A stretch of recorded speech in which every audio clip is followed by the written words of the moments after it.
Bonjour à tous et bienvenue sur un nouvel épisode de Lucky Day. Je suis Bakang et je suis avec Dicom. Aujourd'hui, on reçoit Andrea Ben Saïd, fondateur de Eskimos. Eskimos, qu'est-ce que c'est? C'est une agence de consulting digital. Exactement. Donc, vous accompagnez les différentes marques sur leur référencement et tout ce qui s'ensuit. SEO. Enchanté, bienvenue. Merci de m'avoir invité tous les deux. C'est très sympa. Donc voilà, on va rentrer directement dans le vif parce qu'on a eu énormément des gens de notre audience du coup, qui nous ont demandé à savoir plus sur tout ce qui est référencement. Ils veulent comprendre et pouvoir essayer de le faire un peu eux-mêmes. Du coup, l'idée, c'est d'essayer de décortiquer un peu ce que ça veut dire que de travailler sur le référencement. Est-ce que tu peux rentrer un peu plus dans le détail de ce que vous faites? Bien sûr. Le SEO, c'est vrai que c'est resté longtemps une boîte noire pour les gens. Donc c'est intéressant parce que là, on commence à en parler de plus en plus, notamment avec le confinement, etc. On comprend l'utilité du SEO. Et en fait, l'intérêt du SEO, c'est que c'est le levier le plus scalable du digital. Parce qu'en pub, quand tu veux un trafic, tu dois dépenser 1 euro. En SEO, ça n'a rien à voir. En fait, tu vas payer par exemple une agence de consulting, tu vas avoir des frais fixes, mais ton trafic il peut exploser, tu auras toujours le même coût. Okay. Donc en fait, tu as le ROI le plus important. Et ça reste le canal numéro 1. C'est-à-dire que c'est le numéro 1 devant l'emailing, le social media, tout ça. Alors qu'est-ce que c'est le ROI pour les gens qui... C'est le retour sur investissement. Ouais. C'est-à-dire pour 1 euro, combien de business tu vas générer. C'est ça. Donc le SEO, il est loin devant les autres parce qu'on parle de référencement gratuit. C'est de la stratégie digitale, le SEO. C'est pas de la publicité. C'est plus compliqué. C'est de l'inbound marketing. Parce que du coup, tu dépenses pas d'argent, mais du coup, il faut que tu creuses la tête pour avoir les bons mots, bien référencés. Exactement. En fait, ce que tu vas payer, c'est le savoir-faire. Tu vas payer des prestataires comme nous qui ont creusé le sujet pendant des années pour comprendre comment fonctionne l'algorithme de Google. Et donc, il est gratuit de fait, mais en fait, il est payant parce que tu as besoin de gens qui ont creusé le métier. Ouais. Donc c'est en ça que c'est un levier intéressant, notamment pour les startups. Parce que ça permet de miser sur le long terme. Ouais. C'est un levier qui est long-termiste par rapport à la publicité qui est plus court terme. Clairement, dans notre cas, par exemple, quand on a commencé, on a eu la chance de naturellement faire un peu de référencement, dans le sens où on essayait de faire en sorte que notre communauté parle de nous, pour nous. Et du coup, partage de contenu et faire en sorte que ça augmente. Qu'est-ce que toi, tu conseilles en général à tes clients? Alors, le SEO, déjà, ça peut être une force importante selon le business aussi. C'est-à-dire que si tu es sur un business innovant où il n'y a pas encore de mots-clés sur le business, tu n'as pas trop d'intérêt à te positionner numéro 1 parce que le mot-clé n'est pas beaucoup tapé. Il coûtera cher. Et en fait, vu que tu es innovant, tu dois faire de la publicité pour faire connaître ton nouveau marché. Par contre, si tu travailles un truc que tout le monde connaît, par exemple, je te dis une bêtise, tu vends une assurance auto, là, pour le coup, tout le monde va taper assurance auto sur Google, donc tu as un vrai intérêt d'être numéro 1. Donc, je dirais que ça dépend de la marque. Voilà, ça dépend des enjeux de la marque, en fait. Et ça se passe comment concrètement pour bosser avec vous, par exemple, une marque qui arrive, elle vous dit, elle vous donne des objectifs qu'elles ont au niveau de leur chiffre d'affaires Ouais, exactement. Ouais, en gros, soit c'est un e-commerçant, il veut augmenter ses ventes sur Google, soit c'est du B2B et il veut augmenter le nombre de leads qu'il va recevoir. Et donc, nous, on essaye de se projeter. Après, ce qui est compliqué dans le SEO, c'est que les clients nous demandent je veux un objectif, je veux quelque chose à la performance. Ouais. Or, c'est pas possible parce qu'on est tributaire de Google. Donc, ils nous disent non, moi, je signe avec vous que si dans 12 mois, j'ai doublé mes ventes. Ah, c'est impossible. C'est un peu compliqué. C'est impossible. Ouais. Alors, par contre, du coup, qu'est-ce qu'une personne doit regarder? Imaginons que tu es devant ton ordinateur, tu es tout seul et tu veux commencer à créer ta base avant de venir te voir pour passer à un niveau au-dessus. Qu'est-ce que tu dois regarder? En SEO, je dirais qu'il y a plusieurs facteurs. L'un des gros facteurs, c'est l'expérience utilisateur, à quel point ton site répond au code du moment pour bien convertir. Il ne faut pas oublier l'essentiel. Le but, c'est que l'expérience utilisateur soit bonne sur ton site. Après, je parlerai peut-être de l'architecture du site. Il faut avoir une arborescence de site qui soit bien réfléchie par rapport aux mots-clés que tu vises. C'est-à-dire une arborescence? Une arborescence, c'est-à-dire qu'en gros, tu vas avoir concrètement un mot-clé par page pour que tu aies une landing page, on appelle ça une landing page, par mot-clé. Donc, selon le mot-clé que tu vas taper, tu vas arriver sur une page spécifique sur le site internet. Donc, c'est super important d'avoir une arborescence qui est bien réfléchie. C'est pour ça que le SEO se réfléchit avant de créer son site internet derrière. Parce qu'il y a des mecs qui créent des sites internet, comme on disait tout à l'heure, et après ils réfléchissent, ils disent ah oui mais ça serait bien. Putain, c'est smart ce que tu dis. Ils vont créer des sites de malades avec par exemple que du JavaScript. Donc tu vas avoir une super expérience, des animations, sauf que Google il lit très mal le JavaScript. Il te met sur la page 2. Donc il va pas comprendre en fait. Il va pas te référencer.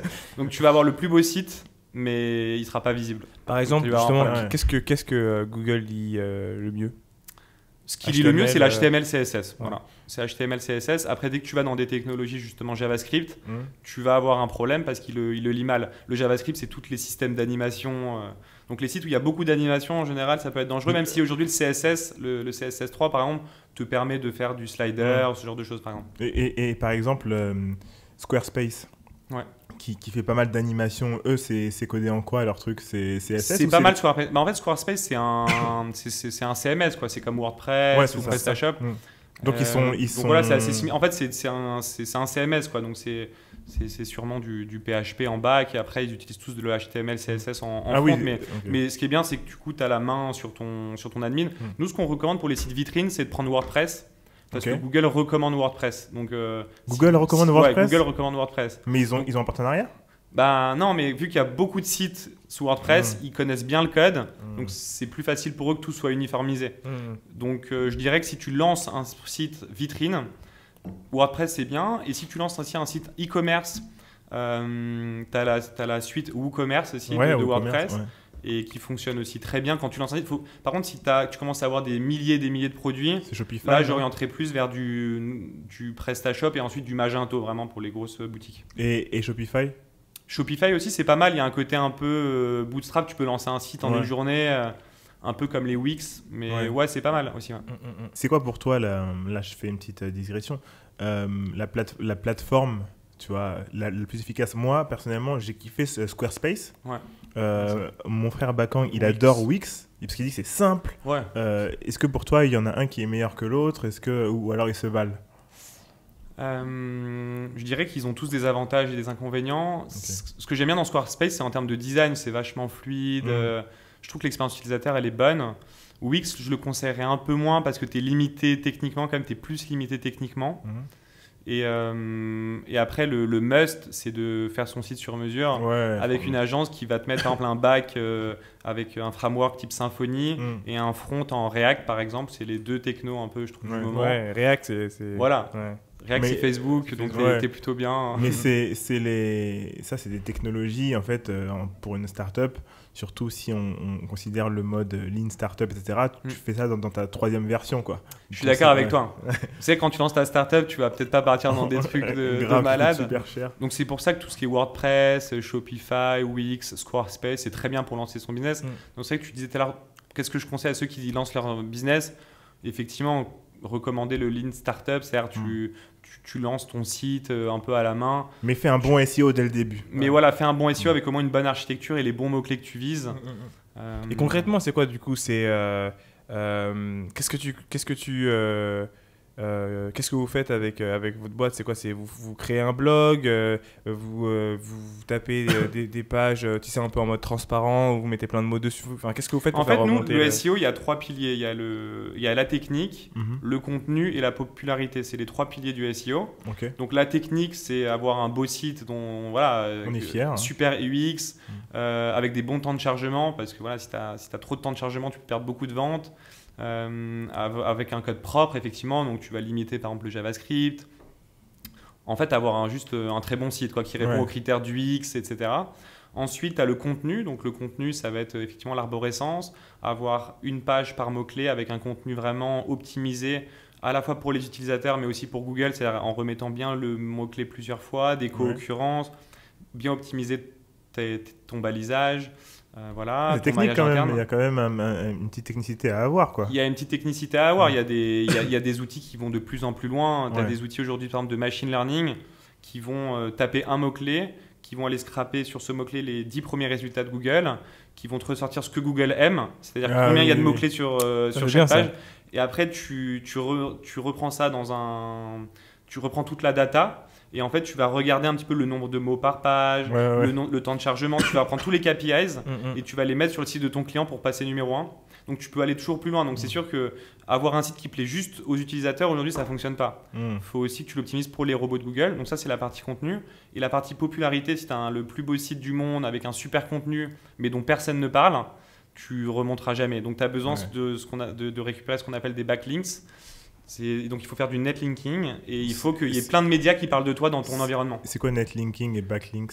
Backlinks, c'est-à-dire, je sais pas, par exemple, tu as un site dans la food, par exemple, tu vas aller voir Cuisine AZ qui est un énorme site, tu vas faire un article sur ta marque ou sur un sujet et dans cet article, tu vas leur demander de faire des liens vers ton site.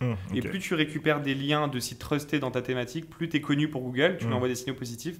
Et donc c'est en ça que le SEO est très complexe. C'est parce qu'il réunit plein de métiers différents, de la technique, du contenu, donc c'est plus communication, brand content, de la popularité, c'est plus RP. Donc tous les services doivent travailler entre eux, le CTO avec le responsable communication, directeur marketing. Et donc dans les grands groupes, ça peut parfois être un peu compliqué. Tu vois, c'est ça la complexité. Et nous, on essaie justement d'évangéliser ça dans les grands groupes donc pour les apprendre à travailler ensemble. C'est intéressant. Nous, on avait eu pas un souci, mais on va dire un challenge. C'est justement qu'on n'était pas forcément au courant au début des backlinks. On s'est rendu compte après, on avait des articles dans Vogue, dans vraiment les plus gros médias. Pour votre marque? Pour notre marque, pour Dire Muesli. Et du coup, on a dû ensuite les rappeler un peu plus tard pour dire, au fait, est-ce que vous pouvez mettre le link? Très bien ce que tu veux dire. Et tu sais, en fait, c'est quand tu le fais pas dans le... C'est trop tard. Quand tu le fais pas à l'instant T, ça les saoule, ce qui est normal, tu vois. Ça les saoule un peu. De dire, vas-y, je vais retourner, attends, vas-y, je te le fais pas, la flemme, tu vois. Parce que ça, c'est du gros lien, ça, en plus. Du coup, finalement, elle l'a mise, tu vois. C'est archi cool avec nous. Sympa, en fait, si tu tombes sur un journaliste qui est sympa, il va te le mettre. Et en fait, c'est le gros problème au fait, tu as des sociétés qui prennent des agences de RP qui vont avoir plein d'articles, mais aucun lien dans les articles. C'est ça. Et donc, du coup, nous, notre travail, parfois, c'est de passer derrière des agences de RP pour aller contacter tous les sites pour bien remettre les liens. Donc, ce qui est horrible, c'est que tu as des sites qui vont avoir énormément de presse, mais aucun backlinks. Et donc, du coup, ils n'ont pas l'intérêt sur le SEO, ce qui est dommage. Du coup, je voudrais quand même dire à tous ceux qui nous écoutent, quand vous allez faire de la presse, et surtout maintenant très média digital, n'oubliez pas d'inclure dans votre conversation avec eux, bien évidemment, de bien mettre les noms, etc., mais surtout de mettre un lien qui redirige vers votre site. C'est extrêmement important et surtout, il faut le faire à l'instant T parce qu'après, c'est une galère. Tu as un autre tips par rapport à ça, c'est vraiment un bon tips. Tu as un autre tip, c'est que les journalistes, quand ils font un lien vers ta page d'accueil. Le problème, c'est que si tu veux optimiser un mot-clé sur une page, la page produit, la page profonde qui est sur un autre mot-clé que tu veux bosser, là, c'est encore un autre niveau de complexité. Donc, il y a un double tip dans le truc. Tu peux leur demander un deuxième lien vers la deuxième page que tu veux faire monter pour bien faire monter les deux pages. Parce que si ta page d'accueil se référence pas sur le mot-clé que tu veux, c'est cool. En fait, il faut que le lien aille sur la page que tu veux pousser. Et après, il y a aussi des médias à qui on a déjà demandé s'ils pouvaient mettre le lien. Et ils nous ont dit que c'est pas dans leur politique, tu vois, parce que sinon ça favorise et tout. Donc, je peux Ils sont un peu chiants là-dessus. Moi, je la comprends pas. Moi, je comprends. Attends. C'est rien, un petit lien, ça prend une minute. Oui, mais en fait, dans leur politique, c'est... En fait, ils font pas de vente, c'est ça que tu veux dire? Oui, en fait, c'est de l'affiliation, sinon le truc. Ouais, c'est vrai que c'est un autre service. Ouais, c'est de l'affiliation, c'est vrai. C'est de l'affiliation, donc. Mais bon, si tu parles d'une page, tu parles d'une page, tu parles d'une marque, je sais pas moi. Ouais. Tu parles d'une page, tu peux aller au bout. Ouais. Tu parles d'une marque, tu peux faire un lien vers la marque. C'est comme des fois, je vois des trucs sur France 2 où les mecs ils vont décrire tout le truc. Bon, c'est un service public, ok, mais ils vont décrire tout le produit, tu sais de qui ils parlent, mais ils donnent pas le nom, tu sais. Ouais. C'est un peu. Mais c'est marrant parce que là, vous parlez d'un des problèmes d'Eskimos, quoi. C'est notre problème du quotidien, ce que vous dites là, en gros. Ouais. C'est un problème classique, quoi. Là, pour le coup, on est bien dedans. On est dans le problème SEO, là. Mais ça, c'est chiant pour les marques, en fait. Bah ouais, parce qu'en plus, quand tu démarres, par exemple, tu lances ta startup, tu commences à avoir plein de presse. C'est génial et c'est dommage de ne pas profiter de tout l'impact SEO que ça pourrait avoir. Ça pourrait avoir un enjeu énorme. Donc d'une certaine manière, si tous les journalistes jouaient le jeu, ça pourrait faire croître de manière exponentielle certaines boîtes. C'est-à-dire que si elles ont un bon site en technique, un bon site au niveau du contenu et qu'elles n'ont pas la popularité, qu'elles commencent à avoir beaucoup de presse, si là tout le monde met un lien, ça peut juste faire exploser le site. Mais grave. Ça a un impact énorme en fait, la popularité. Comment tu négocies avec, quand vous passez derrière, comment tu négocies avec les journalistes?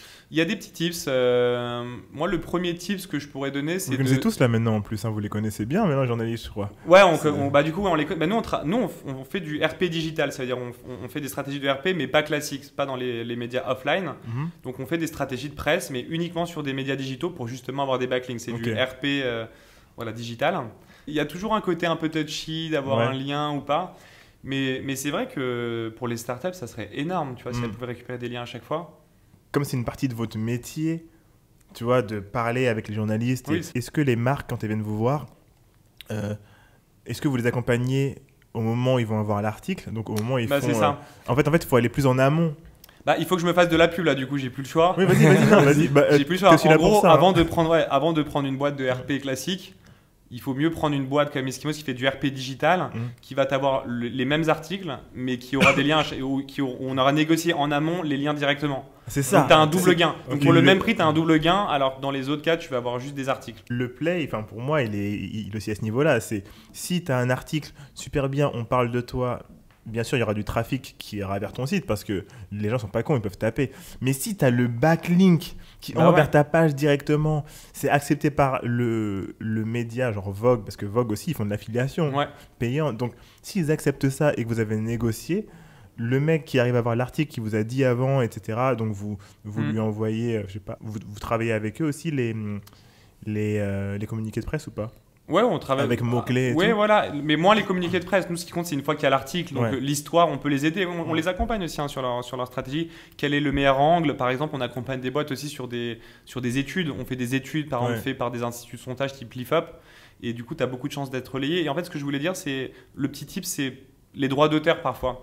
Par exemple, s'ils te citent ou pas, tu peux peut-être jouer un peu sur le côté juridique, du style, vous avez cité... vous m'avez cité, vous devez faire un lien vers l'auteur. C'est pas touchy ça, c'est bon ça. C'est le droit d'auteur. Tu es obligé normalement de citer la source. Ça fait un peu forçage de main, mais d'un autre côté, c'est le jeu. Le manque à gagner aussi. C'est le manque à gagner. Voilà, nous, c'est intéressant, t'as raison. On travaille à la performance, on joue pour gagner, donc effectivement. Et tu sens vraiment la différence du coup quand il y a beaucoup de backlinks Ça change tout. Ça change tout. Ça change du tout au tout. Okay. Parce que si tu as un super site, comme on se l'est dit, parfait avec le meilleur contenu et que tu n'as aucun lien vers ton site, tu es bloqué en fait. Et par contre, si tu as tous les gros médias dont on est en train de parler, tu peux vraiment te positionner numéro 1. Et en fait, du coup, ces liens-là permettent à tes pages de remonter numéro 1 sur le mot-clé que tu vises. Et en fait, quand tu es numéro 1 sur le mot-clé que tu vises, il y a certaines requêtes qui peuvent valoir des millions. Si tu es premier sur le mot-clé du moment... donc c'est un travail de fond là, c'est un travail de fond. C'est un travail de fond et de long terme. C'est vraiment long. Parce que tu gagnes des positions tous les mois. Tu vois, il y a des clients qui viennent nous voir, dans 3 mois, je vais être premier sur mon mot-clé. Ça, typiquement, pareil, ça ne fonctionne pas comme ça. On doit évangéliser. Il y en a certains, c'est 3 mois, il y en a d'autres, c'est 6 mois. Et puis moi, j'essaie d'être assez pragmatique. Je leur dis souvent, il y en a qui me disent, mais j'aimerais bien 6 mois, non, mais peut-être 9 mois. Moi, je leur dis, non, c'est plutôt 24 mois le SEO. Comme ça, j'y vais fort, direct. Comme ça, soit ils comprennent, soit ils comprennent pas, mais tu vois, c'est rapide.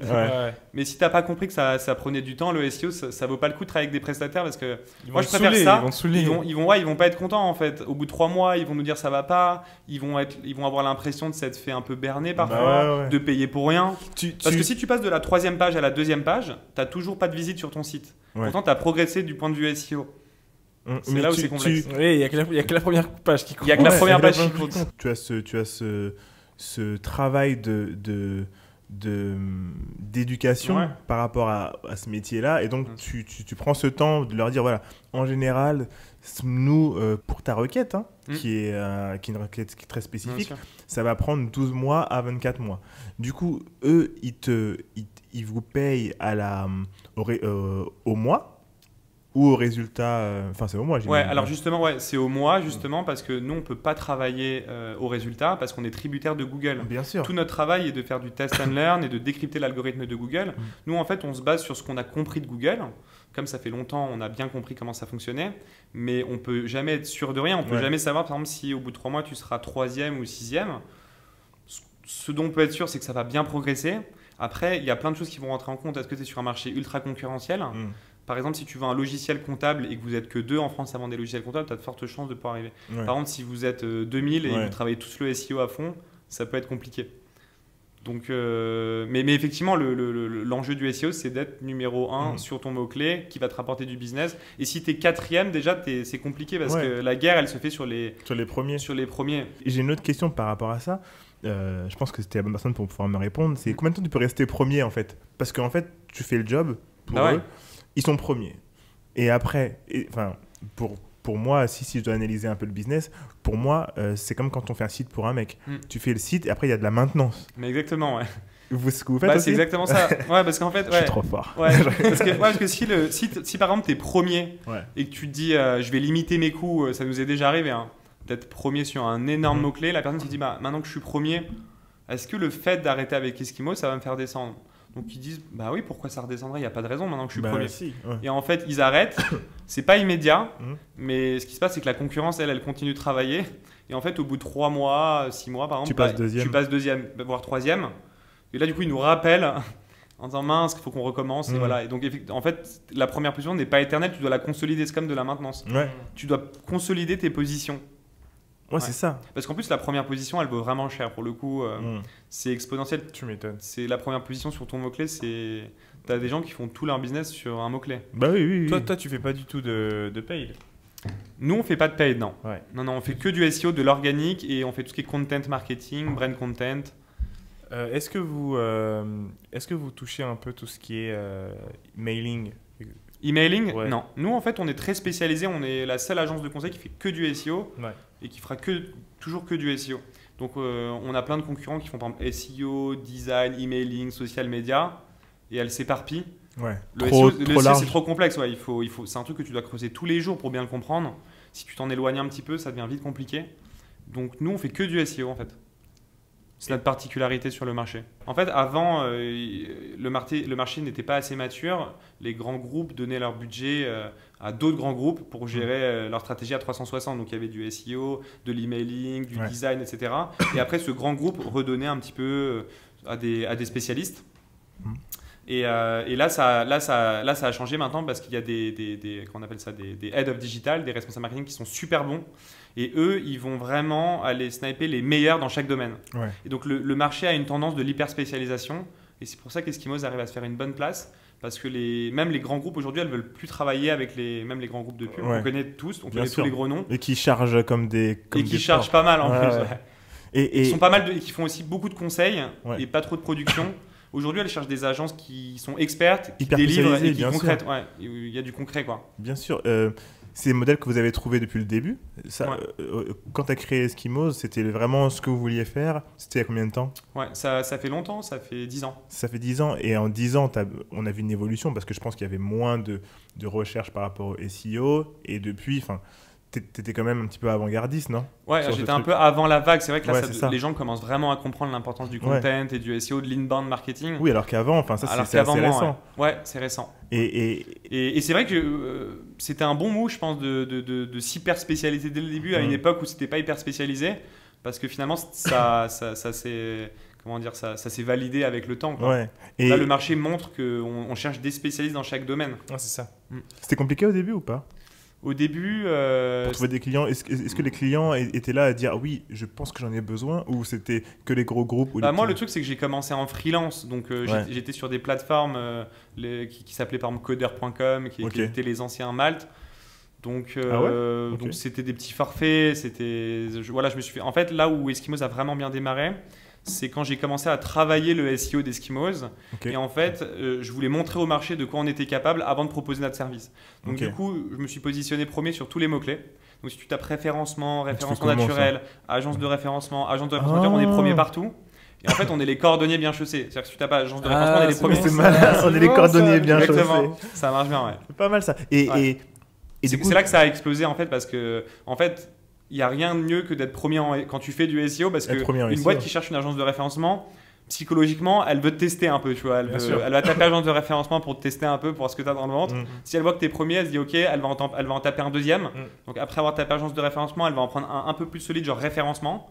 Là, si elle voit que tu es encore premier, elle se dit bon, OK, les mecs sont chauds. Bah oui, attends, c'est comme ça qu'on s'est fait notre place. Et tous nos concurrents, et pour le coup, on est premier depuis, ça fait plus de 5 ans qu'on est premier sur tous nos mots-clés. Vous êtes combien aujourd'hui? Chez Eskimos, on est 80. Okay. Vous avez fait une levée de fonds, non? C'est ce que j'ai vu il n'y a pas longtemps. Récemment, on a fait une levée de fonds pour s'internationaliser, notamment. Ok, lourd. C'est la première levée de fonds que vous faites? Ouais, moi j'avais jamais fait de levée de fonds. Et puis on est une boîte qui est... Eskimos a toujours une boîte été ultra saine. C'est du service en plus. C'est du service en plus, donc tu vois, tu n'as pas de stock, etc. Et on a toujours attendu d'avoir un nouveau client avant de recruter un nouveau consultant. Donc on est une boîte saine depuis le démarrage. Est-ce que... par rapport au paiement des grands groupes, parce que souvent... C'est touchy ça en ce moment en plus. Bah oui, c'est maintenant, mais moi je vais même remonter avant. Nous, il y a des grands groupes avec qui on a bossé. les paiements, c'est pas les mêmes que les paiements avec une petite start-up. Surtout dans la grande distribution, on bouge pas. Ça doit ouais, être compliqué, ça met du temps. Ça n'a rien à voir. Ça rigole pas le retail. Ouais, mais même dans d'autres secteurs. Et en fait, est-ce que toi, tu as eu du mal à te faire payer par les grands groupes au début? Est-ce que c'était un peu... C'est grave un sujet d'actualité, surtout là avec le avec Covid. le COVID, les gens ont décalé les délais de paiement. 45 jours fin de mois. C'est un énorme sujet, les retards de paiement. Moi, je me suis cassé les dents sur ce sujet-là, surtout au démarrage, parce qu'en fait, quand tu développes ta boîte au début et que tu es tout seul, tu sais pas comment ça marche. Et quand quelqu'un te doit 500 € et que tu sais que tu cherches un avocat parce que tu connais rien, tu prends le premier, il dit que ça coûte 1000 € la procédure, alors qu'on te doit 500, tu sais pas comment faire. Et du coup, je suis obligé de refaire de la pub pour une boîte que j'utilise, que j'ai découverte, qui s'appelle RubyPayer. Et en fait, c'est une boîte, tu mets ta créance, soit et tu payes qu'à la performance, soit il te recouvre la créance et ça te coûte 5%, ça te coûte presque rien. Soit il se passe rien mais tu les payes pas. Mais du coup, il te gère tout ton recouvrement. Et depuis que j'utilise cette boîte, moi, ça cartonne. Mais en gros, c'est vrai qu'au début, quand tu connais rien, j'aurais bien aimé avoir cette plateforme-là quand j'ai démarré. Parce qu'en fait, moins tu as de moyens, plus tu as besoin d'un truc à la performance aussi. Bah oui. C'est Ruby quoi? RubyPayer. RubyPayeur.com. Et ils te gèrent toute leur stratégie de recouvrement. Et en fait, il y a un truc qui est très cool sur la plateforme. Là, vous allez kiffer. C'est en gros, si la personne ne paye pas, ils ont créé un moteur de recherche, un peu comme société.com. Et le retard de paiement se met sur la fiche. C'est ce qu'on appelle le name and shame. Ça vient d'Angleterre. Moi, je trouve que c'est un truc de bâtard. Ouais. ça vient d'Angleterre. Et donc, du coup, les sociétés qui ne payent pas, elles vont voir leur réputation. Ça va être affiché. Dégradé. Voilà. Et donc, demain, si tu bosses avec une boîte demain, c'est cool parce que tu peux aussi aller voir si c'est une boîte qui paye bien. Mais pour les retards de paiement, moi, oui, j'ai déjà eu des soucis là-dessus, clairement. Et après, les grands groupes, tu dois entretenir une bonne relation parce que voilà, c'est des grands groupes. Et puis voilà, en plus, si c'est dans la distribution, ça peut partir loin. Ça peut faire du. Je sais pas, moi j'ai déjà peut-être eu du 180 jours, c'est possible, 120, 180 jours. Oh, ça fait combien ça Ouais, non, j'ai déjà eu. Ça fait une demi-année. Ouais, j'ai déjà eu, ouais. Ça fait une demi-année. Ouais. Là, c'est quoi le plus gros que vous ayez eu? Non, nous, on a eu des oublis. Ah ouais, ouais, mais un oubli, c'est quoi? non, mais des vrais oublis. Des marques qui oublient de te payer, tu vois, genre, machin. On a eu des oublis, on a eu des 45 jours fin de mois repoussés. Après, donc des 60 jours. Après, je pense que c'est 190 jours, il y en a, mais nous, c'est 45 jours fin de mois. 45 jours fin de mois. Parce qu'ils sont cool. En fait, nous, on est toujours quand même dans l'idée de communiquer. Je pense que c'est important de communiquer avec tes clients. Le fait que tu es une petite boîte, que tu es fragile et que. Et quand tu perds la relation, c'est là où ça devient dangereux, je trouve. Il faut toujours un peu entretenir cette relation. C'est beaucoup plus facile de payer quelqu'un que tu n'as plus du tout au téléphone aussi. Parce que souvent, moi, ça m'est déjà arrivé des gens qui ne te payent pas. On dérive un peu, mais quand tu les appelles, c'est un peu plus gênant de dire je vais pas te payer au téléphone. Alors que de pas répondre à un mail, c'est assez simple, tu vois. Justement, comme tu travailles que avec des entreprises, c'est vraiment B2B.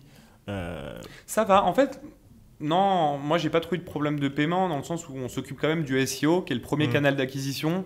Ne pas payer la boîte qui te fait qui te fait 50% de ton business et ton visibilité. C'est un peu... qui te fait ta e-réputation. En fait, nous, on accompagne des sociétés sur leur e-réputation. Tu les tiens par les couronnes, en fait. Pas mal. Ça, en fait. Non, mais après, ils peuvent ne pas payer, mais c'est dommage pour eux. C'est comme ne pas payer la personne qui te fait ton site internet, je sais pas. Il y a peut-être des personnes que tu payes pas qui viennent après dans la liste, Ok, donc tu nous disais que tu avais 80 employés à peu près. J'aimerais bien parce que j'ai trouvé que c'était super intéressant que tu nous parles de ta politique en fait vis-à-vis de tes employés et puis celle du fait de travailler un peu en remote avec ce qui se passe avec le Covid. Je trouve que bien sûr, vous l'avez commencé avant, mais nous en fait notre politique RH elle a pas beaucoup bougé avec le confinement. Chez Eskimos, on accepte 100% de télétravail depuis le démarrage. Donc ça veut dire que tu peux travailler de chez toi tout le temps.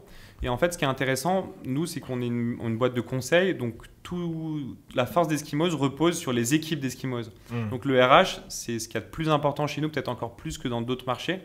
C'est comme un cabinet d'avocats. S'il n'a pas de bons avocats, c'est compliqué. Nous, c'est pareil.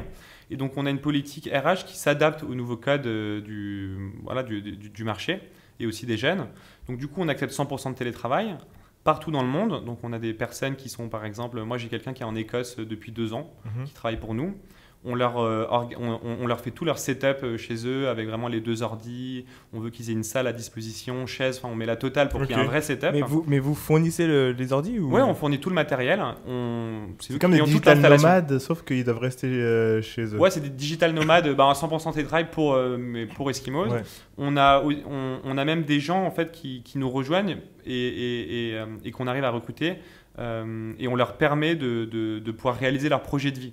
Par exemple, j'ai une personne qui était dans un énorme groupe qui n'acceptait pas un jour de télétravail ou 2 par semaine et qui avait un projet d'aller habiter à Angers avec sa famille. Parce que parfois c'est ton conjoint qui y va, etc. Et donc quand on s'est rencontrés, c'était une super rencontre aussi humaine parce que nous on lui a dit il n'y a aucun souci, on fait un onboarding de 3 mois et après tu peux aller t'installer à Angers avec ta famille, on veut juste que le setup soit bon. On a un autre cas, on a une personne qui est à Rouen, mais qui voulait aussi toujours conserver un aspect un peu social. Donc, on a loué un espace de coworking pour elle, pour que tous les jours, elle puisse aller à un lieu de travail, mais là où elle habite.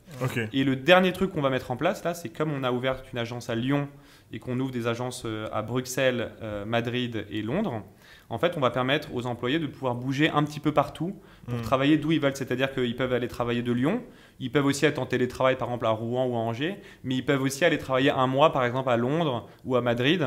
Et du coup, ça permet d'avoir de la souplesse. Et en fait, ça, c'est vraiment cool. Hein. C'est trop cool. Top. Ouais, parce que tu permets aux gens de réaliser leur projet de vie. Et je pense que c'est vraiment important que les boîtes aujourd'hui s'adaptent aussi au nouveau code du travail.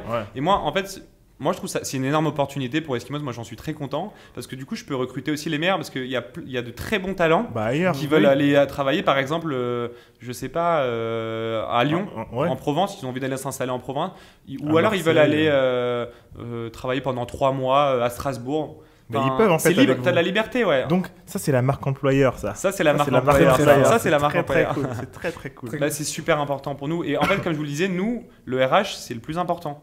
C'est trop gros. Je sais pas si je peux dire ça, mais je viens de recruter quelqu'un de chez Publicis. Tu peux le dire. Ouais, qui voulait pas donner plus d'un jour de travail par télétravail. C'est rigide à l'ancienne. C'est trop rigide à l'ancienne. Mais la personne, en plus, elle voulait aller habiter dans le sud. Bah nous, on lui a permis de réaliser ce projet de vie. Et en fait, c'est gagnant-gagnant parce que nous, on a pu recruter un super talent. Donc, on a une chance de l'avoir. Et elle a eu de la chance d'avoir une entreprise qui lui donne cette liberté. Donc, c'est win-win. Et c'est super. Franchement, c'est archi.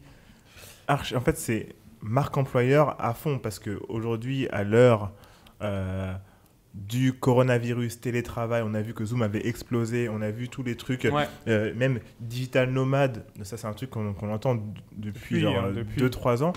C'est les gens, je sais pas ce que tu en penses, mais les gens qui travaillent je pense que toi tu es clairement pour, mais les gens qui travaillent de chez eux, ils n'ont pas besoin d'être fliqués. Mais grave. Tu vois, si faire du SEO, tu as besoin de venir travailler sur ton bureau à Paris pour travailler alors que tu peux être chez toi, taper du code et être tranquille, autant le faire. Mais je disais que tout à l'heure, je disais en off que ça me faisait penser à Pika.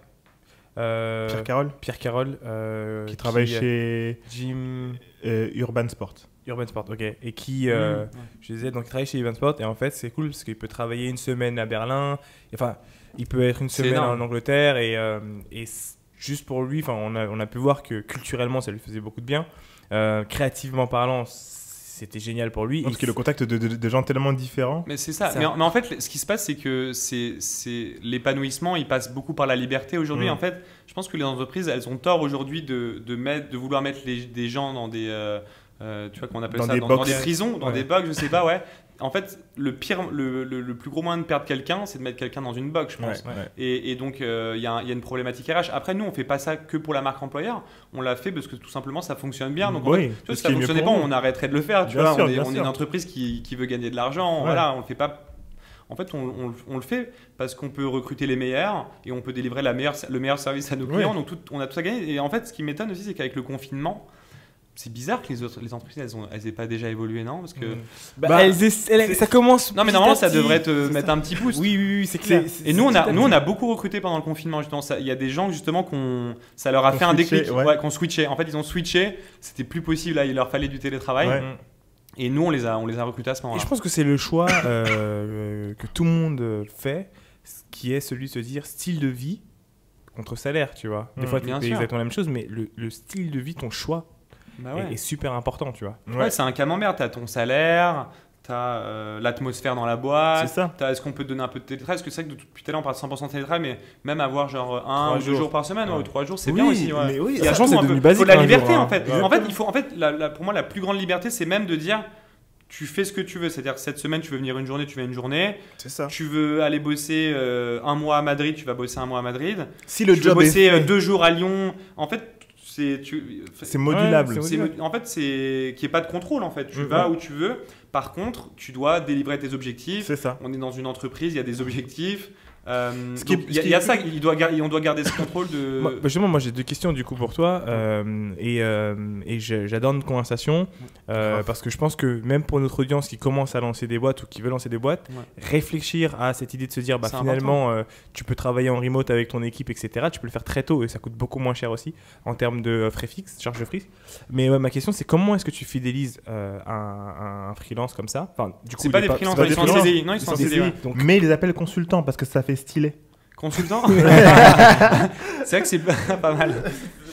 Il y a chef de projet sinon. Chef de projet ou consultant. Donc du coup, comment tu fidélises un de tes employés? Et la deuxième chose, c'est comment est-ce que tu arrives à garder cet esprit de culture d'entreprise? Comment est-ce que je vois très bien. En fait, le truc, c'est qu'avec Trello, Slack et tous les outils de gestion de projet aujourd'hui, c'est super facile de traquer le travail de quelqu'un, de traquer des objectifs. Dans la communication, c'est ultra simple. Tu t'envoies un Slack. Je sais pas, c'est devenu tellement la norme que j'aurais du mal à te dire ce que ça change parce que même moi, je fais du télétravail en fait. Même moi, parfois, je fais 2 jours de suite en télétravail. Okay. Tu vois, donc c'est assez souple. Les gens m'envoient des Slack, on discute toute la journée. Et sur la culture d'entreprise, on se réunit tous ensemble parfois. Ah, vous voyez tous à un moment. Mais en fait, on n'a pas de trop de clichés ou de carcans si la personne. La culture, elle se fait naturellement en fait.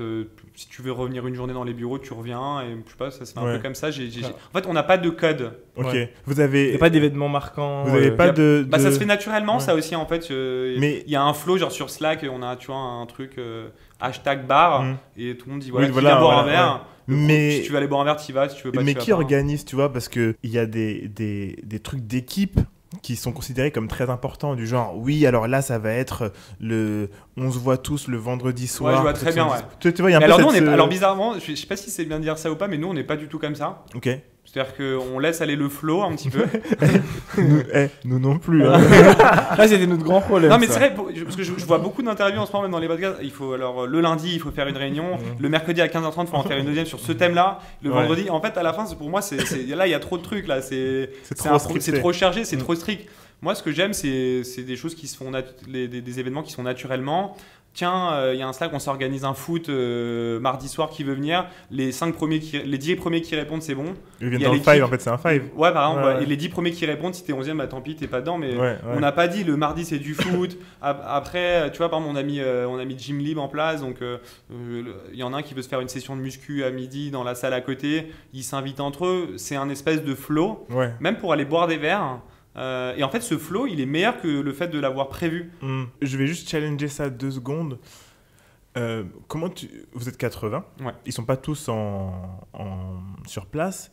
Comment tu fais parce qu'il y a un truc à Station F, quand on était à Station F, il y avait un truc, c'était ils voulaient que tout le monde se rencontre. Ils voulaient vraiment faire un melting pot, créer des événements. C'était le Beer Friday ou je sais plus quoi, pour que les gens puissent se voir, etc.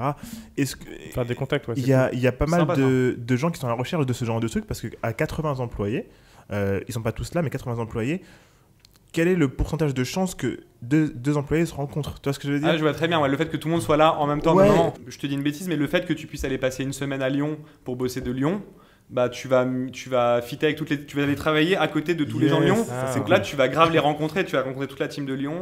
Et pareil dans les autres pays. Donc ça, c'est un gros avantage. Après, l'idée, c'est d'essayer de multiplier des événements peut-être un peu plus gros où on est tous ensemble. Après, encore une fois, puis après.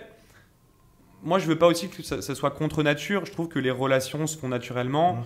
Et encore une fois, quand tu suis un espèce de flow naturel, je pense que chez Eskimos, tout le monde est très ouvert, mais il y a quand même des groupes qui se font avec des affinités, etc. Normal, et c'est normal. Il y en a qui préfèrent jouer à la Play, et il y en a d'autres. Vous avez des Play? Vous avez des Play? On a la Play, ouais. La Play 4? On a la Switch aussi. On a un peu. Mais du coup, voilà, il y en a qui préfèrent jouer à la play le midi, il y en a d'autres qui préfèrent aller à la muscu le soir. Je dis pas qu'il y a d'autres films. Tu peux jouer à la play et faire de la muscu aussi. Non, tu sais quoi, j'ai l'impression que tu as réussi à structurer comment on appelle ça, le nomade Le digital nomadisme. Ouais. J'ai l'impression que tu as réussi à En fait, structurer moi, tu parlais de culture d'entreprise. Moi, je pense que la culture, elle vient des gens qui dirigent les entreprises. Celles qui, selon un peu leur personnalité, leur caractère, etc. Et donc moi, du coup, j'ai toujours été relativement, je pense, ouvert d'esprit et plutôt souple.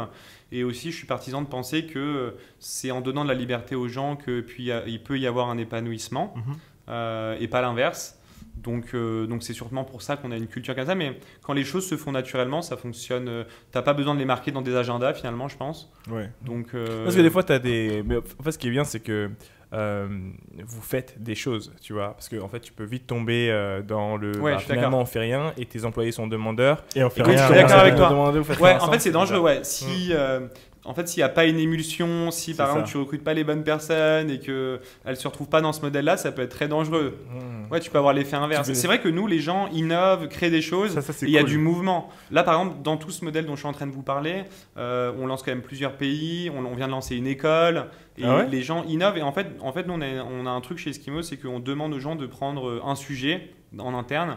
Par exemple, on a 2 personnes qui s'occupent d'envoyer la newsletter d'Eskimos tous les vendredis. C'est cool, ça. On a une personne qui s'occupe d'organiser un petit peu les petits déj. La Chief Happiness Manager, vous avez ça un peu ou... Bah du coup non, en fait c'est éparpillé dans la boîte. Par exemple, tu as quelqu'un qui va s'occuper de toute la partie sport. En fait, on le donne aux gens, on responsabilise les gens. En fait, c'est comme ça que ça fonctionne en fait du coup. En fait, si tu donnes de la liberté et que tu les responsabilises pas, ils peuvent sentir une distance. Par exemple, on a des responsables de certains sujets qui sont en télétravail, enfin tu vois. Et il faut effectivement responsabiliser les gens pour continuer d'innover, de pousser des sujets. Sinon, ta croissance aussi peut le s'imiter. D'ailleurs, c'est vrai qu'il faut faire attention, je suis d'accord. Ça me permet de faire une petite minute pub. Et pour tous ceux qui nous écoutent et pour toi-même. Donc, ce qui est cool, c'est qu'on est en train de se rendre compte avec le Covid, du coup, que beaucoup de gens vont travailler à distance et vont se poser la question de savoir, ok, mais comment est-ce que je fais pour pouvoir retrouver mes employés et les réunir. Et on a un pote qui a créé une boîte qui s'appelle Métaphore et dont il est cofondateur. Et en fait, ce qu'ils font, c'est que, un peu comme WeWork, ils permettent aux entreprises de venir faire leur rendez-vous dans un lieu super sympa, mais c'est juste pour les entreprises, pour faire des réunions et de façon cool. Donc, vous inquiétez pas, toute audience. C'est en septembre que ça arrive en septembre. Et en gros, l'idée, ils sont assez malins, c'est de se dire, ok, le futur, c'est beaucoup plus de gens à la maison et c'est des moments très très spéciaux quand on va être en réunion, tu vois. Ils ont créé un lieu pour ça. C'est parfait. C'est parfait pour Eskimos, du coup. Vous venez de me vendre un truc. Non, c'est pareil, parce que vu qu'on est tous un peu en télétravail, le fait qu'on puisse tous se réunir, on a besoin de ces moments-là. En fait, c'est là où vous avez raison. On ne peut pas laisser tout le monde éclater comme un télétravail. Parfois, il faut se réunir et il faut échanger. Il faut échanger, etc. Mais en fait, j'en parlais là parce qu'on ça se fait. On l'a quand même. C'est quelqu'un par exemple, on a quelqu'un qui est en Écosse. Il revient parfois une semaine à Paris, tu vois. Une fois tous les 2 mois, une fois tous les mois, ça dépend. Mais il se fait une semaine complète et en réalité, en une semaine, tu as le temps un peu de déjeuner avec tout le monde, d'aller boire un coup avec tout le monde. Tu veux nous parler de cette école que tu es en train de créer? C'est quoi, En fait, c'est une formation? En fait, le métier de SEO, c'est le métier le plus recherché sur LinkedIn depuis 2 ans. Mais non. Et c'est Microsoft qui le dit, qui a racheté LinkedIn, donc la donnée, ils l'ont, c'est sûr. Depuis 2 ans, c'est SEO? SEO, c'est numéro 1. Ça veut dire qu'il y a peut-être 100 fois plus de développeurs web que de consultants SEO. Ah ouais. C'est-à-dire parce qu'il n'y a pas d'école de consultants SEO, donc il y a une énorme demande. Il n'y a pas d'école de consultants. Maintenant, il y en a une avec Eskimos. Donc toi, tu seras la première école de consultants SEO. L'Eskimos Academy, c'est un bootcamp SEO sur 2 mois. Et on est les premiers à lancer une école où en 2 mois, tu es formé. C'est CDI ou remboursé, c'est-à-dire qu'on promet aux gens qui vont trouver un CDI si on les rembourse. Wow. Et en réalité, je te dis ça parce que je vois sur l'âge. Donc c'est CDI ou remboursé, c'est sur 2 mois. Qu'est-ce que je peux vous dire d'autre? Attends, donc elle coûte combien la formation? La formation, elle coûte 4 900 €. Et donc du coup, on va former des gens sur le métier le plus recherché en ce moment. Et c'est ça. Et les entreprises sont ultra demandeuses en fait de consultants SEO parce qu'il y en a pas. Donc nous, on est sur le SEO et le contenu, donc c'est pas mal. On est sur les deux métiers. Le contenu quoi, le vidéo? Le contenu, non, le brand content, le contenu, la rédaction web, vidéo, tout ce qui est content stratégie, quoi, tu vois. Audio comme le podcast. Ouais, comme le podcast, tout ça. Ouais. Okay. Putain, un troisième, c'est bien. Et donc du coup, donc il y a pas d'école et en fait quand tu mets SEO sur ton CV, tu vois, tu reçois énormément de demandes. C'est sûr. Et en fait, c'est un métier dont on a autant besoin. On a besoin de développeurs pour faire des sites, mais on a besoin de gens qui font du SEO pour les rendre visibles. Bien sûr. Et puis on a besoin d'un truc qui est beau aussi pour faire en sorte que les gens veuillent rester dessus. Exactement. Ouais. Exactement. Mais donc du coup, c'est un super projet. Et en fait, c'est un projet pour nous, c'est un peu une consécration. C'est un projet sur lequel on va pas beaucoup gagner d'argent. Et ce qui est génial, en fait, c'est que c'est les consultants SEO qui vont donner les cours. Donc comme ils ont plein de cas pratiques, ils vont pouvoir vraiment donner leur expérience de métier. Et nous, on est des doers chez Eskimos, donc on veut aussi leur montrer le côté très pratique. Pour nous, le SEO, ça s'apprend en faisant. Tu peux pas trop l'apprendre en théorie. C'est clair. Ouais, il faut faire. Il faut faire pour apprendre. Et donc c'est un projet qui est top. On a reçu des centaines de candidatures, c'est hallucinant. C'est trop bien. Ça fait penser un peu Tu m'étonnes. à Live Mentor. Ouais. Sauf que Live Mentor, c'est dans d'autres secteurs. Il y a plusieurs secteurs, etc. Et en fait, je remarque qu'il y a beaucoup d'entreprises, enfin pas beaucoup d'entreprises, mais le secteur de la formation. Ouais. Le secteur de la Il y a un truc. Il y a un vrai truc. Le secteur de la formation, c'est une mine d'or. Je suis d'accord avec toi. Je vais même aller plus loin, la formation dans le digital. Oui, Parce bien que tu as 80% des métiers qui n'existent pas encore. C'est-à-dire que dans 10 ans, il y aura 80% de nouveaux métiers. Donc, tu imagines le nombre de gens qu'il va falloir former sur ces nouveaux métiers. Grave. Mais tu sais, donc nous, c'est un peu, on veut rentrer dans cette brèche de la formation. Il faut rentrer maintenant, là. Ouais. C'est dingue, tu sais, on l'a mentionné pour la première fois, je crois, il y a 2 épisodes. Parce que, tu sais, on accompagne des boîtes et on les accompagne en fait en public, donc des grosses boîtes. Et on accompagne aussi des particuliers sur leur start-up. Donc, c'est plus du mentoring. Putain, le nombre de demandes qu'on a eu juste après ça. Énorme. Ça m'étonne pas, ça m'étonne pas. Les gens, en fait, ont besoin d'avoir le travail mâché. C'est ça, en fait. Les gens ont besoin d'avoir le travail mâché de gens qui ont déjà eu de l'expérience pour gagner 6 mois, 1 an, 2 ans. Et puis, c'est des métiers sur lesquels tu gagnes plus aussi. En vrai, le digital, c'est une nouvelle économie. Oui, grave. Qui peut même te rapporter plus. Tu as des développeurs qui gagnent plus que des financiers. Il y a une inversion. Bien sûr. On en a vu avec le Covid. Plus. C'est des métiers qui sont ultra innovants, qui sont intellectuellement stimulants. Et donc, il y a une brèche énorme dans la formation. Il y a plein de gens qui vont lancer des écoles après le podcast. Là. Mais attends, mais tu sais que ils en lancent depuis janvier ou fin 2019. Sûr, On avait Gabriel de Grossmakers. En fait, c'est une formation, stratégie digitale, marketing, etc. Il aide en gros les boîtes à passer de, on va dire, 100 à 200. Donc, c'est vraiment du growth. Et lui, son business model, parce qu'il a créé un podcast aussi, et son business model, il est vite passé à la formation parce qu'il s'est rendu compte que ses invités arrivaient à donner des vraies informations. Et lui, ce qu'il a fait, c'est qu'il a mâché le travail. Il a dit attends, on va vous apprendre à faire ça, tu vois, concrètement, tu vois. Et en fait, son truc cartonne. Il a monté 3 formations maintenant et tout. Et en fait, les gens ont la flemme de faire les recherches par eux-mêmes, tu vois. Par exemple, là, je fais une petite parenthèse pour le podcast. Ce podcast-là, on l'a lancé en octobre. En octobre, on l'a lancé, machin, on a nos objectifs, on sait ce qu'on veut faire, mais on a demandé à personne. Genre, on est allé voir aucun podcasteur pour lui demander tu fais comment, machin. On a regardé qui? On a regardé quoi? On a regardé YouTube. On a regardé YouTube, on a regardé les trucs, on s'est saigné parce que on a vu et on a kiffé les podcasts vidéo. Donc on a regardé YouTube, comment ça se fait, machin. On a lancé. Quand on a lancé, au bout du 5e épisode, on recevait déjà des messages sur LinkedIn de gens qui nous demandaient comment on faisait notre podcast, si on pouvait donner des conseils, si on pouvait machin. Tu vois, une école de podcasting. Non, c'est même pas l'objectif, mais c'est vraiment pour montrer que les gens, en fait, ils veulent pas faire la recherche eux-mêmes. Je comprends ils aiment bien quand c'est mâché. Oui, il y a des autodidactes, il y a des gens qui vont vraiment creuser le sujet comme vous. On a un peu cette génération. Moi, je suis un peu comme vous. C'est-à-dire que sur le SEO, j'ai aussi creusé. C'est un métier d'autodidacte pour comprendre, pour aller au fond. Mais c'est bien qu'il y ait des formations aussi qui te permettent. Parce que nous, par exemple, c'est un bootcamp sur 2 mois. Tu payes, mais en 2 mois, t'as compris, quoi. Tu vois, c'est plus simple. C'est ça que tu payes aussi au final. C'est le fait d'avoir le travail mâché, comme tu dis. Donc, il y a un énorme marché avec ça. Moi, je dirais pas que c'est de la flemme. Je pense vraiment que t'as des affinités avec certains départements, il y a des trucs qui t'intéressent dans ce que tu veux faire. Et tout le monde ne veut pas, quand tu es peintre, tout le monde ne veut pas savoir faire le cadre. Tu vois, il y en a qui veulent juste avoir la technique. Et je pense que c'est plus... Mais du coup, ça a un coût. C'est plus en ça que ça c'est intéressant, tu vois, parce que je pense pas que le client a la flemme. Je pense que on est plus là pour l'accompagner à avoir, comme tu l'as dit d'ailleurs, à lui faire gagner du temps. Et c'est vrai que c'est ça qui est intéressant, c'est que même nous, quand on travaille avec des mentors, etc., mec, les mecs, ils te font gagner 3, 4, 6, 8 mois. Vraiment. Ouais. Et c'est ouf, tu vois. Et en réalité, ça n'a pas de prix. Mais en fait, ce que tu parles, c'est marrant, c'est un peu notre métier, c'est comment valoriser le conseil. Et c'est vrai que, par exemple, nous, dans le SEO, vu que c'est un métier un peu complexe, c'est compliqué parfois à valoriser. Parce que tu vois, il y a un côté un peu magie. Maintenant, c'est fini parce qu'on a justement professionnalisé le truc. Ouais. Mais je suis d'accord que moi, en fait, je fais partie des gens, pour le coup, je viens du conseil, donc qui valorisent les gens qui ont des bons conseils à donner. Ouais. Et donc, je suis prêt à payer, tu vois, 1 heure de consulting sur un domaine avec le meilleur expert. Ouais. C'est pour ça que d'ailleurs, j'adore le truc, la boîte là qui s'appelle Masterclass, je crois, non? C'est Masterclass, ouais. où tu peux recevoir 1 heure de cours de Nathalie Portman sur de Ouais. l'acting. Genre, c'est ouf. Ouais. Et j'ai trouvé leur modèle énorme. Et c'est vrai que sur la formation, il suffit de voir le wagon, l'école de formation pour les développeurs. Ils cartonnent. Et nous, on compte cartonner autant sur le SEO. Et voilà. C'est trop bien. Logique. Logique. Trop bien. Ok. Et puis c'est cool de former. En vrai, tu vas donner une place aux gens sur le marché, sur un marché qui est vachement porteur. La formation, il y a un côté... c'est stimulant en tant qu'entreprise.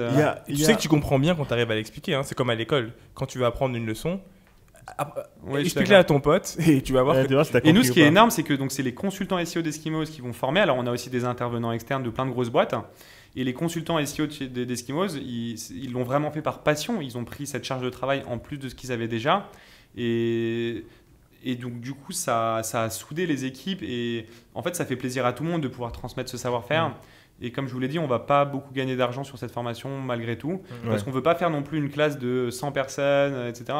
On pourrait, mais on préfère avoir 20 personnes avec qui on va pouvoir prendre le temps et être ultra élitiste pour vraiment qu'ils aient de belles carrières et qu'on puisse les suivre après dans le temps. C'est ça, mais vous créez vos prochains employés aussi. On crée aussi nos prochains employés. C'est ça. Parce que nous, on va avoir besoin de consultants SEO aussi. Il n'y en a pas. Donc nous aussi, on va pouvoir continuer de recruter grâce à ça. Il a dit CDI garanti, les amis. CDI garanti, ouais. Donc, trop bien. Donc c'est vrai que plutôt que de rembourser la formation, on peut peut-être... à voir, parce que tu sais, quand il y a des entreprises comme les grands groupes, L'Oréal, etc., quand ils te payent une formation, tu t'engages à rester 3 ans ou 5 ans minimum avec eux parce qu'ils t'ont payé ton MBA. Bien sûr, ouais, c'est vrai. Donc, il y a... Mais moi, en fait, rien que de mon réseau, de tous les directeurs marketing que je connaisse, je peux placer 20 personnes demain dans des entreprises. Mais ils ont pas de consultants SEO en interne. Donc, il faut que... Pour moi, il faut que l'école prenne un pourcentage sur le salaire annuel du mec que tu places. Alors exactement, on y avait pensé à ça. Je vais pas te cacher qu'on avait pensé à ça. Mais finalement, vu qu'on le fait vraiment par passion et que notre business, c'est autre chose, on va les envoyer gratuitement. Okay. Mais c'est vrai qu'on aurait pu c'est gentil, faire ça. C'est gentil de l'autre part. C'est très gentil. Mackenzie. Et on va même avoir des consultants SEO qui vont peut-être partir dans des agences concurrentes pour vous dire. Ok. Donc on est ultra libéré sur le truc. On pense qu'il y a un marché pour tout le monde, on n'est pas trop... Ouais, il y a de la place. Il y a de la place, ouais. J'ai une dernière chose pour toi. Où est-ce qu'on peut te retrouver si je suis une start-up et que je veux bosser mon SEO? Où est-ce que je te retrouve? Alors écoute, tu peux taper agence de référencement sur Google et prendre le premier déjà. Okay. Sinon, tu peux taper référencement naturel, prendre le premier aussi. Sinon, tu peux me trouver sur LinkedIn en tapant Andrea Ben Saïd, je suis assez présent. Ou sur Twitter, 50 000 contacts. 50 000, ouais. Personnalité LinkedIn les plus influentes. Exactement. Et aussi en SEO, du coup. Exactement, ouais. Tout ce qui est expertise digitale, que ce soit du gros hacking, du SEO, de l'ADS. On va faire un truc marrant. Je parle aux auditeurs. Du coup, on va balancer l'épisode sur les LinkedIn. Et on vous dira au prochain épisode si l'épisode a explosé. Ouais, on verra si c'est l'épisode le plus vu ou pas. Allez, on va te mettre la pression. Mais c'est quoi le pari du coup? Parce que moi, j'ai beaucoup de gens sur LinkedIn. Si c'est l'épisode le plus vu, parce que moi, je pense que je peux faire. Qu'est-ce que y a un truc? Vas-y, on te balance une pub. Ouais, on te balance une pub. On te fait une pub. Parfait. On te fait une belle pub. on balance une pub. Vas-y, top. Ouais, on balance une pub. J'ai un gros reach sur LinkedIn, attention. Attention. On balance une belle pub. Énorme. Sur l'épisode. Avec plaisir. Ok. Je relève le challenge. Alors, merci beaucoup. Nous, vous pouvez nous retrouver comme d'habitude sur Instagram @thisis_luckyday. Retrouvez-nous en podcast sur Spotify, Apple Podcast. Abonnez-vous à notre podcast. Balancez donc les étoiles, les commentaires. C'est très important parce que si vous avez apprécié le contenu, ça va permettre à d'autres personnes aussi de pouvoir le voir et y avoir accès. Et on se revoit très bientôt. La semaine prochaine. Merci beaucoup. À bientôt. Merci à tous les deux. Salut.